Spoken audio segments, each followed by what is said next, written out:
गांव था। उस गांव में बहुत कम लोग रहते थे, लेकिन उन गांव में 99% लोग बहुत ही अमीर थे। बस उस गांव में एक आदमी गरीब था जिसका नाम एसके सबीर बॉस था। उसके पापा भी बहुत गरीब थे, इसीलिए उन गांव वालों ने अपने गांव की इज्जत बचाने के लिए एसके सबीर के बचपन में ही उनके पापा को मार दिया था। और बहुत सालों से गांव वाले एसके सबीर बॉस को भी मारने की कोशिश कर रहे थे, लेकिन उन गांव वालों में इतनी हिम्मत नहीं थी कि एसके सबीर जैसा बहादुर आदमी को कोई मार सके। एक दिन जब एसके सबीर बॉस अपने छोटे से दुकान पर गया हुआ था, तब गांव में हर्ष नाम का एक बहुत ही अमीर आदमी गांव में बैठक लगवाया और बोला, दोस्तों, हमारा गांव बरमूडा देश में सबसे अमीर गांव है। सभी लोग हमारी इज्जत करते हैं, लेकिन एसके सबीर बॉस की वजह से हमारा नाम बदनाम हो रहा है। सब लोग हमारे गांव पे अब हंस रहे हैं, इसीलिए हमको किसी तरह एसके सबीर बॉस को मारना ही होगा। तभी अमित नाम का एक आदमी बैठक में बोला, क्यों नहीं हम लोग एसके सबीर बॉस की झोपड़ी तोड़ दें। जब उसका घर ही नहीं रहेगा तो वो अपने आप ये गांव छोड़ के भाग जाएगा। हर्ष ने बोला, तूने बहुत ही अच्छा प्लान बनाया है। जब रात को एसके सबीर बॉस अपना काम खत्म करके अपने घर लौटा तो उसने देखा कि उसका घर वहां पे था ही नहीं। उसका दिल टूट गया। वो समझ गया कि ये सब गांव वालों ने किया है। उसने सभी गांव वालों को बोला, तुम लोग को अपने पैसों का घमंड है, याद रखना किसी न किसी दिन तुम्हें भी कोई लूट लेगा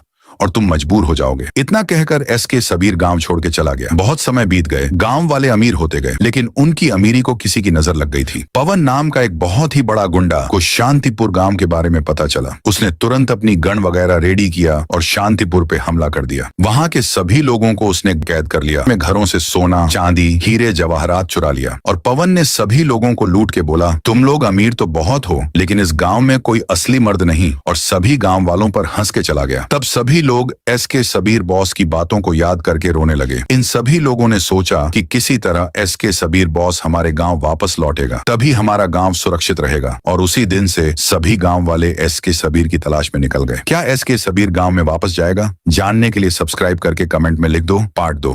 शांतिपुर नाम का